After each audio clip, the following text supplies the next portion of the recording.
जय ठाकर जय द्वारकाधीश मित्रों, हूँ छूं आपनो मयूर मुंदवा અને આજે આપની સમક્ષ એવા ઇતિહાસને લઈને આવી ગયો છું કે એક નાગ દરરોજ બિલાડીનું સ્વરૂપ લઈને દૂધ પીવા માટે આવે છે। અને મિત્રો, એક ગામમાં ઠાકરનું મંદિર તો છે પણ ઠાકરની મૂર્તિ નથી, કારણ કે ત્યાંના લોકો ઠાકર પોતાનો ભગવાન બધું જ આ નાગને માને છે। તો મિત્રો, આ મંદિર આવેલું છે હળવદ તાલુકાના માણેકવાડા ગામે માણેકવાડા દાદાનું।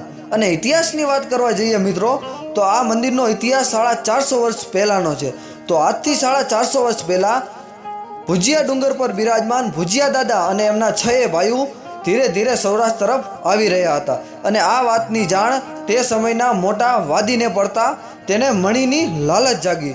મણીની લાલચ જાગતા તે પોતાની વાંસળી લઈને નીકળી પડે છે અને આ વાતની જાણ નાગોને થતાં પોતાને સુરક્ષિત કરવા માટે અલગ અલગ જગ્યા ઉપર દોડી જાય છે।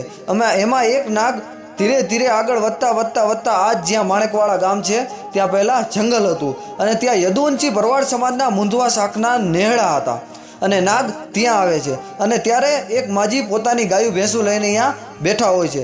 નાગ એમની પાસે જાય છે અને કહે છે, હે માજી, મારું રક્ષણ કરો, હે માં, મારું રક્ષણ કરો, મારી પાછળ વાદી પડ્યા છે, મારી મણીની પાછળ પડ્યા છે, તમે મારું રક્ષણ કરો, એવું કહે છે। માજી પહેલાં તો ડરી જાય છે, પણ પછી કહે છે, તું આવડો મોટો નાગ છું, તારું રક્ષણ હું કઈ રીતે કરી શકું? ત્યારે નાગ સ્વરૂપ બદલીને બિલાડીનું સ્વરૂપ લઈ લે છે અને માજી પોતાનો હાડલો ઉપરથી ઉતારી એ બિલાડી ઉપર નાખી દે છે। વાદી એના હગડે તો આવે છે, પણ ત્યાંથી હગડ નથી બતાતા, એટલે એ આગળ ચાલવા માંડે છે અને પછી માજી પોતાનો સાડલો લઈ લે છે। પછી બિલાડીમાંથી સાચા સ્વરૂપમાં નાગ દેવતા આવી જાય છે અને કહે છે, માંગો માંગો માંગો માં, જે માંગશો એ હું આપીશ। ત્યારે માજી કહે છે કે અમારે કાંઈ નથી જોતું, કેમ કે અમે તો જ્ઞાતે રહ્યા ભરવાડ, અમારે તો માલઢોર સિવાય બીજું શું હોય, પણ જો આપવા જ માંગતા હોય તો અમારી ગાય ભેંસનું, અમારા માલઢોરનું ને અમારા કુળનું રક્ષણ કરજો, એવું માંગે છે।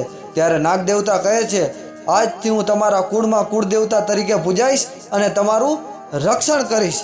અને એવું કહીને ત્યાં ને ત્યાં પોતાનો રાફડો બનાવીને રહે છે અને માજીને કહે છે, કોઈને પણ ઝેરી જીવજંતુ કરડ્યું હશે, કોઈ જનાવર કરડ્યું હશે અને મારી માનતા રાખશે તો એનું ઝેર હું પલવારમાં ઉતારી નાખીશ, આવા આશીર્વાદ આપે છે।